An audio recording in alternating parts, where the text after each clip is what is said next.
Hallelujah. परमेश्वर पिता का धन्यवाद हो आज के मुबारक वक्त के लिए। एक बार फिर से प्रभु का हृदय की गहराई से धन्यवाद करता हूँ प्रियो, कि एक बार फिर से प्रभु यीशु मसीह ने ये अवसर दिया कि आज के दिन में, आज की शाम में प्रभु के वचन को आपके साथ बांट सकूं। प्रियो, मैं विश्वास करता हूँ आप आनंदित हैं, आप परमेश्वर में हृदय से प्रसन्न हैं, और मैं उम्मीद करता हूँ आपने हमारे नए चैनल को सब्सक्राइब कर लिया होगा, जो ज्वेल्स ऑफ जेसीएम के नाम से है, जो हमारे यूथ के लिए है, जो हमारे जवान बच्चे खड़े हो रहे हैं, वो प्रभु का वचन प्रचार करेंगे उस चैनल के माध्यम से, आराधना के माध्यम से। सो मैं आपसे रिक्वेस्ट करता हूँ, जिन्होंने अभी तक उस चैनल को सब्सक्राइब नहीं किया है वो भी उसे सब्सक्राइब कर लें, ताकि परमेश्वर का वचन आप तक पहुँच जाए। हालेलुया। आइए प्रियो, हम परमेश्वर के वचन में आज की शाम में चलेंगे, और एक वचन जो प्रभु ने आज मेरे हृदय में दिया है वो पाया जाता है नीति वचन की पुस्तक, उसका 21 अध्याय और उसके 19वें पद में परमेश्वर का वचन एक बात कहता है। लिखा है, झगड़ालू और चिढ़ने वाली पत्नी के संग रहने से जंगल में रहना उत्तम है। हालेलुया। प्रभु का कलाम कह रहा है प्रियो, झगड़ालू और चिढ़ने वाली पत्नी के संग रहने से जंगल में रहना उत्तम है। आज बहुत सारे जीवन इस प्रश्न को मुझसे कर सकते हैं। ये वचन तो सिर्फ उनके लिए है जो शादीशुदा है, जिनकी मैरिज हो रखी है और जो का विवाह हो गया है। ये वचन तो उनके लिए है, पर पता है परमेश्वर का वचन प्रत्येक जन के लिए होता है। ऐसा कभी भी आप वचन में नहीं पाएंगे कि पर्टिकुलर परमेश्वर का वचन एक व्यक्ति से या एक कलीसिया से या और किसी से बात करो। परमेश्वर का वचन हर एक किसी से बात करता है प्रियो। आप परमेश्वर के वचन में अगर वो कलीसिया से बात कर रहा है तो सेम टाइम पे वो वचन एक व्यक्तिगत जीवन के लिए भी होगा।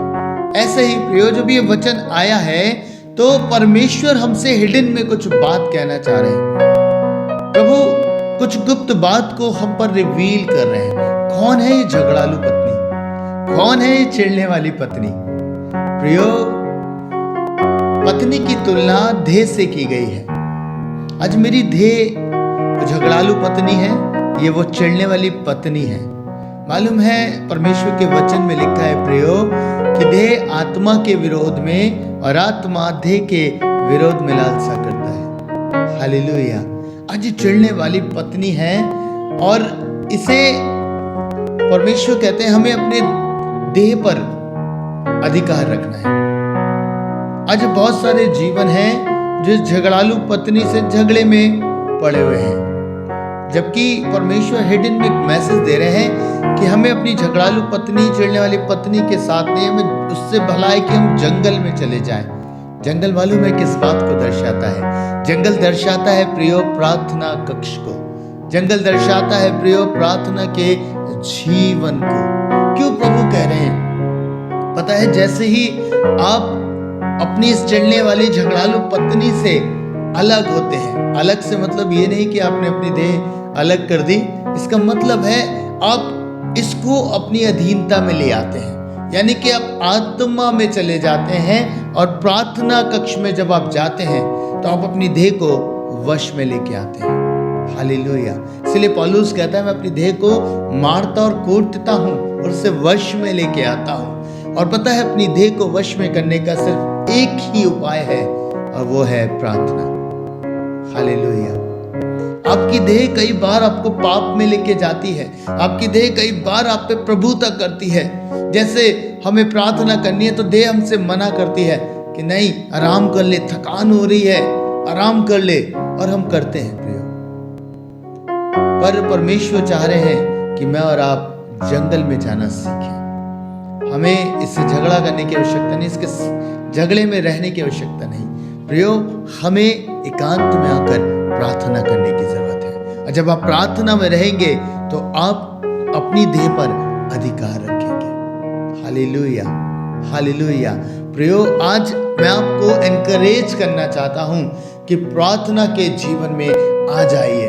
यदि आप चाहते हैं कि आप अपनी देह पर अधिकार करें, यदि आप चाहते हैं कि आप देह के अनुसार ना चलें, क्योंकि परमेश्वर के वचन में लिखा है प्रियो, जो आत्मा के चलाए चलते हैं वही परमेश्वर की संतान है। और जब आप आत्मा से चलेंगे तब आप परमेश्वर की पुत्र और पुत्रियां कहलाएंगे, आप परमेश्वर की संतान कहलाएंगे। सो आज हमें देह के अनुसार नहीं, क्योंकि वचन कहता है यदि जो देह के अनुसार चलता है और देह की अभिलाषाओं में दिन काटता है वो मृत्यु की ओर जा रहा है। परमेश्वर चाहते हैं कि आप जीवन की ओर जाएं, और जो आत्मा से चलते हैं वो परमेश्वर की संतानें हैं।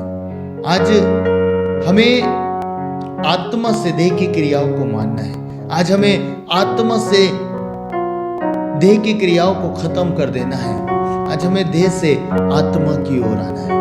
Hallelujah, hallelujah. और इसका सिर्फ एक ही तरीका है प्रियो, और वो तरीका है प्रार्थना का जीवन। वो तरीका है जितना अधिक आप प्रार्थना में रहेंगे, जितना अधिक आप प्रार्थना करेंगे, उतना अधिक आप अपनी देह पर नियंत्रण लगा सकते हैं, देह की अभिलाषाओं पे नियंत्रण लगा सकते हैं। प्रियो, परमेश्वर ने आदम को जब बनाया उसने आत्मा प्राण देह करके बनाया, पर जैसे ही पाप आया वचन बताता है प्रियो कि वो देह प्राण आत्मा में चले गए। जैसे ही उन्हें पता चला कि उन्होंने पाप किया, उन्हें तुरंत अपनी देह को देखा कि वो नंगे हो गए हैं। ध्यान अभी तक आत्मिक थे, अपनी ध्यान उनका देह पर नहीं था, लेकिन जैसे ही देह पे आ गए वैसे ही देह पे पहले केंद्रित हो गए।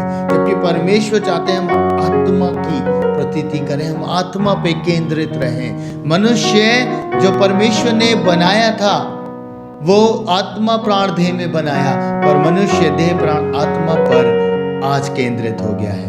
प्रियो, परमेश्वर चाहते हैं कि आप आत्मा के अनुसार चलें, आत्मा की प्रतीति करें, आत्मा की सुने, और ये तभी ही हो सकता है प्रियो जब आप प्रार्थना में अपने जीवन को व्यतीत करेंगे, जब आप प्रार्थना में अपने समय को बिताएंगे।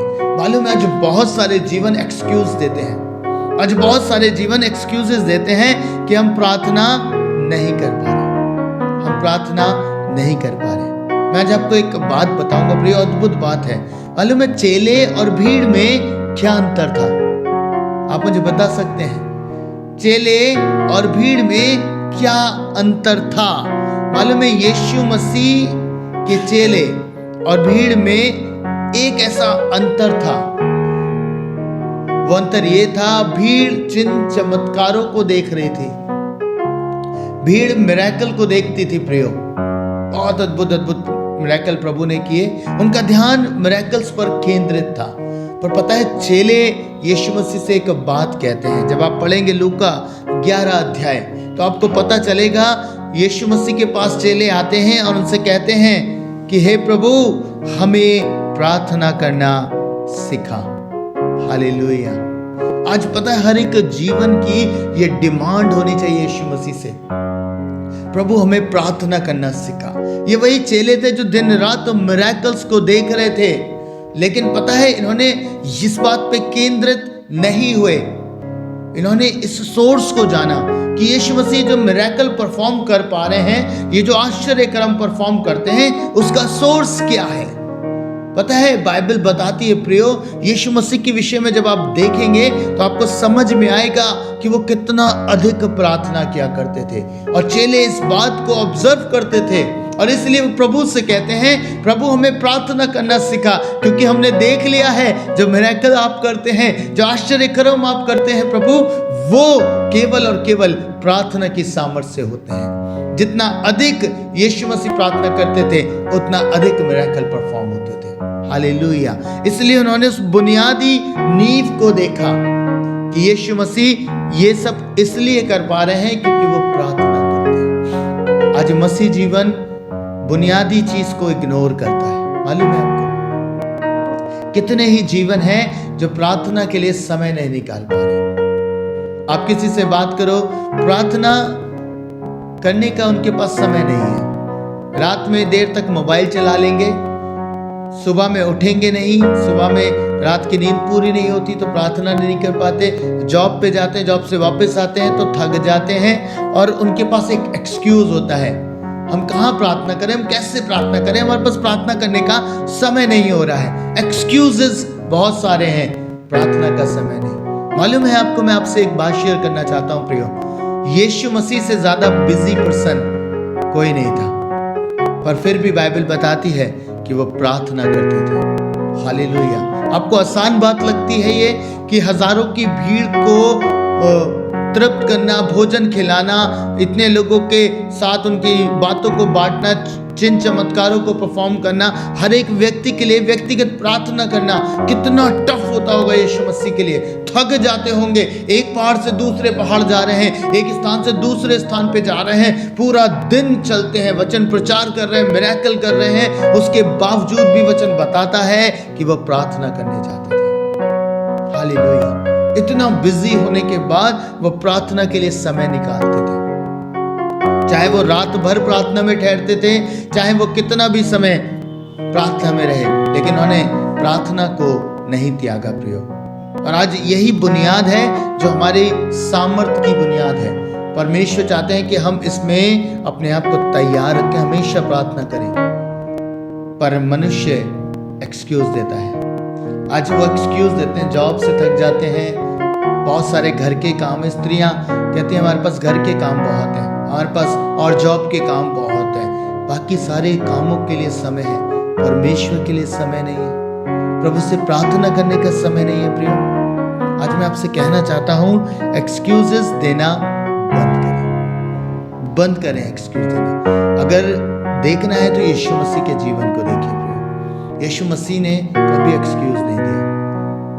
5000 की भीड़ को तृप्त करके तुरंत लिखा है कि वो प्रार्थना करने चले गए, और कितने समय तक प्रार्थना करते रहे। आज हमें एक्सक्यूज नहीं देना, हमें आज प्रार्थना करनी है। आज हमें परमेश्वर के साथ समय को स्पेंड करना है। झगड़ालू पत्नी से अगर आप निवारण चाहते हैं, अगर आप चाहते हैं कि झगड़ालू पत्नी आप पे हावी ना हो, आपको इरिटेट ना करे, तो उसका सिर्फ एक उपाय है। प्रभु कहते हैं जंगल में चले जाओ, प्रार्थना में चले जाओ, और जैसे ही आप प्रार्थना में आ जाएंगे, आप इस देह को वश में ला सकते हैं। मालूम है, जितना अधिक आप प्रार्थना करेंगे, आप उतना ज्यादा एनर्जेटिक रहेंगे, उतना ज्यादा आप अपने शरीर में ताकत को पाएंगे, उतना ज्यादा आपकी सुस्ती दूर होती चली जाएगी। प्रियो, अद्भुत बात है। मालूम है, मैं वचन में पढ़ रहा था, बड़ी खूबसूरत सी बात मुझे मिली। यीशु मसीह के विषय में लिखा है प्रियो कि वो जब नाव में थे तो वो सो गए। खूबसूरत सी बात है। यीशु मसीह मालूम है कहीं नहीं लिखा कि वो सोए, पर नाव में वो सो गए। और पता है उस समय सोए जब नाव में तूफान था, जब नाव लहरों से डूब रही थी। अद्भुत बात है, इतने तूफानों के बीच में इतनी परिस्थिति खराब थी, उस समय में यीशु मसीह सो गए। हालेलुया। उस समय उन्होंने आराम किया प्रियो। मालूम उसका कारण क्या था? इसका कारण यह था कि वो बाकी समय प्रार्थना करते थे। हालेलुया। आज मनुष्य बाकी समय सोता है, इसलिए जब उसके तूफान जीवन में आते हैं तब वो जागता है, तब वो चिल्लाता है, हाय प्रभु हम नाश हुए जाते हैं, प्रभु हम मरे जाते हैं, प्रभु आपको हमारी चिंता नहीं है। आज हमारे जीवन में बीमारी का तूफान है, आज हमारे जीवन में तकलीफों का तूफान है, परमेश्वर कितने तूफान उठ रहे हैं, आपको हमारी चिंता नहीं है। प्रियो, अगर आप उस समय जागृत होते और प्रार्थना कर रहे होते, जब जीवन में तूफान आते, तो आप भी आराम करते कि यीशु मसीह संभाल लेगा। Hallelujah, hallelujah. पता है हम भयभीत इसलिए होते हैं क्योंकि हम प्रार्थना नहीं कर पाते, और जो लोग प्रार्थना करते हैं वो भयभीत नहीं होते। कितने भी आंधी आए, कितने भी तूफान आए, प्रार्थना करने वाला शख्स कभी नहीं घबराता प्रियो। वो आराम से होता है, उसे विश्वास होता है यीशु मसीह आज्ञा देंगे और तूफान थम जाएंगे, यीशु मसीह आज्ञा देंगे और तूफान जीवनों से खत्म हो जाएंगे। यदि आप प्रार्थना करने वाले शख्स बन जाएं, यदि आप प्रार्थना में जीवन व्यतीत करने वाले शख्स बन जाएं प्रियो, तो निश्चय मैं आपसे कह सकता हूं, कितना भी बड़ा तूफान हो, आप ये कहने पाएंगे यीशु संभाल लेंगे, प्रभु यीशु मेरे साथ है, मुझे विश्वास है ये परिस्थिति खत्म हो जाएगी, ये तकलीफें खत्म हो जाएंगी, ये बीमारियां खत्म हो जाएंगी, तब आप कहने पाएंगे। पर आज हम तूफानों के बीच में इसलिए जागृत होते, इसलिए भयभीत होते हैं क्योंकि हम प्रार्थना नहीं कर पाते। प्रियो, यदि आप प्रार्थना करेंगे तो तूफानों में आप सोने पाएंगे, तब आप सोने पाएंगे। प्रियो, एक और भेद की बात मैं आपसे कहता हूँ। मालूम है, लोग इतना बड़ा एक्सक्यूज देते हैं प्रार्थना के लिए, उन्हें कहते हैं हमारे पास समय नहीं है। कभी आपने ये बोला है कि आज चलो खाना छोड़ते हैं और प्रार्थना करते हैं? खाना आज बाद में खा लेंगे, पर हम प्रार्थना पहले करेंगे। कितने ऐसे जीवन हैं जो अपनी जॉब से छुट्टी लेते हैं, यदि वो बीमार हो जाते हैं, यदि वो तकलीफ में, सर्दी जुकाम मामूली सा हो जाए तो आप छुट्टियां ले लेते हैं। पर क्या कभी आपने ये कहा कि आज प्रार्थना करेंगे पूरे दिन, इसलिए छुट्टी लेंगे? क्या आपने छुट्टी प्रार्थना के लिए कभी ली है? मैं सोचता हूं शायद बहुत कम लोग होंगे। प्रियो, आप देखिए आपकी लाइफ में कितनी चीजें बदल गई, कितना आप देह पे केंद्रित हो गए हैं, कितना ज्यादा आपका फोकस देह पर हो गया है। इसलिए आप आत्मा के अनुसार चल नहीं पा रहे हैं, इसलिए आप आत्मा की सुन नहीं पा रहे हैं। जो व्यक्ति आत्मा से चलता है उसे इस बात की चिंता रहती है कि मैं कब प्रार्थना करूं, मैं कब प्रभु के साथ एकांत में जाऊं। पर जो देह से चलने वाला व्यक्ति है वो शारीरिक बातों पे मन लगाता है, वो शरीर की बातें, खा लूं, पी लूं, सो लूं, ये सारी बातें। पर जो आत्मा से चलने वाला व्यक्ति, उसकी पहचान ये है प्रियो कि उसे चिंता होगी कि मैं प्रार्थना कैसे करूं। वो एक कमरा खोजता होगा, कब मेरा कमरा खाली हो, मैं कब प्रार्थना में जाऊं, कब मैं अपने भीड़ से अलग हूं, मैं कब प्रार्थना में जाऊं। प्रियो, ये उसकी चिंता रहती है। इस बात की चिंता वो हमेशा करता रहता है। पर एक संसारिक मनुष्य खाने पीने की चिंता में लगा रहता है। आज देखिएगा कि आप इस झगड़ालू पत्नी के साथ इतना ज्यादा इन्वॉल्व हो गए हैं। प्रभु कह रहा है कि आपको जंगल में जाने का समय आ गया है। आपको ये परेशान करेगी, आप देह पे केंद्रित रहेंगे, आप इरिटेट रहेंगे, आप चिंतित रहेंगे, आप घबराहट में रहेंगे। प्रिय, इसलिए प्रभु निवारण बता रहे हैं कि उससे बेहतर है जंगल में चले जाओ, उससे बेहतर है एकांत में आ जाओ, प्रार्थना करो, प्रभु के साथ समय बिताओ। लूका में जब चेलों ने प्रार्थना करना सीखने के विषय में बात करी, मालूम है यीशु मसीह ने एक अद्भुत बात कही। यीशु मसीह ने कहा कि जब तुम बुरे होकर अपने बच्चों को अच्छी वस्तु देना जानते हो तो तुम्हारा स्वर्गीय पिता मांगने वाले को पवित्र आत्मा क्यों ना देगा। प्रियो, अद्भुत बात है। परमेश्वर कह रहे हैं कि प्रभु अपने मांगने वाले को पवित्र आत्मा देगा। आज आप प्रभु से कहिए, प्रभु मैं बहुत ज्यादा देह पर केंद्रित हो गया हूं, मेरा सारा ध्यान मेरी देह पे रहता है, देह की चिंता, देह की बातें। प्रभु आज मुझे आत्मा में चलने की सामर्थ्य दे। प्रभु मैं आज आपसे मांगता हूं, जिस प्रकार चेलों ने प्रार्थना करी प्रभु के लोगों, मैं आपसे कहना चाहता हूं उसी प्रकार प्रार्थना करने की सीख मांगिए। प्रभु से कहिए, प्रभु मुझे सिखाइए प्रार्थना करना। मैंने बहुत मिरेकल देख लिए प्रभु, मैं उस भीड़ के समान नहीं बनना चाहता जो जब तक आपके साथ थी, जब तक आपने मिरेकल करे, जब तक आप मिरेकल करते थे भीड़ आपकी पीछे पीछे थी। प्रभु मैं उसका हिस्सा नहीं बनना चाहता, मुझे प्रार्थना करना सिखा दीजिए प्रभु, ताकि जैसे चेलों ने जब प्रार्थना करना सीख लिया वो मिरेकल परफॉर्म करे, वो आश्चर्य कर्म उनके द्वारा भी प्रकट हुए। वैसे ही प्रभु मैं जब प्रार्थना सीख लूंगा, जब मैं बुनियाद सीख लूंगा, मेरी बुनियाद मजबूत हो जाएगी, तो प्रभु मेरे जीवन से भी वही मिरेकल्स, वही आश्चर्य कर्म, वही सामर्थ के काम प्रकट होंगे। हालेलुया। प्रियो, आज हमारी आवश्यकता है कि हम प्रार्थना करना सीखें। आज हमारी आवश्यकता है कि हम झगड़ालू पत्नी से झगड़ा ना करें, वरन एकांत में चले जाएं, जंगल में चले जाएं। प्रियो, ये अद्भुत प्रकाशन है। प्रभु चाहते हैं आप जंगल में आ जाए, अर्थात प्रार्थना कक्ष में आ जाए। प्रियो, वचन में लिखा है यीशु मसीह जंगल में चले जाते थे। जंगल अर्थात प्रार्थना का कक्ष, एकांत की जगह, अपने कंफर्ट जोन से बाहर प्रार्थना के स्थान में।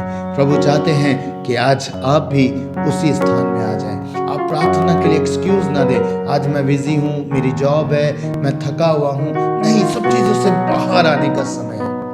जिसने आपको सब कुछ दिया, जिसने आपके लिए सब कुछ कुर्बान किया, आज उसके लिए समय निकालिए, उसको अपनी प्राथमिकता बनाइए, उसे अपने जीवन का आधार बना लीजिए कि बिना प्रार्थना के कभी घर से बाहर नहीं जाऊंगा, बिना प्रार्थना करे, बिना प्रभु को अपना मुंह दिखाए अपनी जगह को नहीं छोड़ूंगा। हालेलुया। आज से प्रिय होने पाए कि इस वचन के द्वारा आप आशीषों को पाए। आइए प्रार्थना करते हैं। हालेलुया। महान जीवित अनुग्रहकारी दयालु पिता, मैं आपका धन्यवाद करता हूँ इस समय के लिए। प्रभु, आपने अद्भुत तरीके से आज बात करी है प्रभु। सच में प्रभु, मेरी देह झगड़ालू पत्नी के समान है। हाँ प्रभु, आपने देह और प्राण आत्मा को जोड़ के रखा है पिता। प्रभु, जैसे आदम ने कहा मेरी हड्डी में की हड्डी, मेरे मांस में का मांस है। प्रभु, वो देह की बात कर रहा था पिता। मैं चाहता हूँ, आज हम जानते हैं हमें देह संसारिक चीजों की ओर केंद्रित करती है, हमें देह प्रभु लेके जाती है संसार की अभिलाषाओं में। हाँ प्रभु जी, आज प्रार्थना करते हैं, लोगों को सिखाएं प्रार्थना करना, लोगों को सिखाएं प्रभु केंद्रित होना। जैसे आपका सोर्स प्रार्थना था, तभी प्रभु उसका आउटपुट अद्भुत था। इतने मिरेकल, इतने सामर्थ के काम पिता आपने किए प्रभु यीशु। वैसे ही चाहते हैं पिता कि हमें भी प्रार्थना करना सिखाइए, हमें हमारी बुनियाद में मजबूती दीजिए पिता। आज लोगों को प्रभु उनके प्रार्थना के प्रति संवेदनशील बनाइए प्रभु, होने पाए कि वो प्रार्थना के प्रति प्रभु जागृत हो जाए, प्रार्थना का जीवन उनका हो जाए, एकांत में प्रभु आपके साथ समय बिताना सीख सके। प्रभु, मैं प्रार्थना करता जब वो आपसे मांगे अपना पवित्र आत्मा उनको दीजिएगा, ताकि वो सामर्थी बन जाए प्रभु। आप पिता परमेश्वर, ताकि वो आत्मा प्राण और देह में आ जाए, और पिता देह प्राण आत्मा से अलग होकर आत्मा प्राण देह में चलने पाए पिता। मेरी प्रार्थना प्रभु यीशु, मेरी विनती है प्रभु, जैसे तूफानों में आप सोए, आपने आराम किया क्योंकि आप जानते थे परमेश्वर आपका अधिकार क्या है, वैसे ही आज भी हमारे भी तूफानों में हम सोने पाए पिता। हम विश्वास करने पाए कि यीशु तूफानों को आज्ञा देंगे और वो शांत हो जाएंगे। और ये तभी संभव है जब हम प्रार्थना करना सीखेंगे, जब हम प्रार्थना में पढ़ना सीखेंगे। प्रभु, आपसे विनती करता हूँ, प्रत्येक जन को प्रभु विश्वास में बढ़ाएं, प्रार्थना के जीवन में बढ़ाएं, अपना अनुग्रह दे, अपनी शांति दे, प्रभु यीशु के नाम में आमीन। Thank you for watching. अगर आपको ये प्रोग्राम से आशीष मिली है तो आप भी इसे लाइक, शेयर और सब्सक्राइब करें और दूसरों के साथ परमेश्वर के वचन को बांटें। दोस्तों, अगर आप भी किसी मिनिस्ट्री से जुड़े हैं और या फिर आप अपने चर्च के लिए किसी भी प्रकार की वीडियो एडिटिंग से रिलेटेड काम कराना चाहते हैं, जैसे मोन्टाज, यूट्यूब और फेसबुक के लिए वीडियो बनवाना चाहते हैं, तो आप मुझसे संपर्क कर सकते हैं। अगर आप मेरे पते पे मुझसे कांटेक्ट करना चाहते हैं तो कार्ड पे दिए हुए नंबर और पते पे मुझसे आप संपर्क कर सकते हैं। Thank you for watching. परमेश्वर आपको आशीष दे।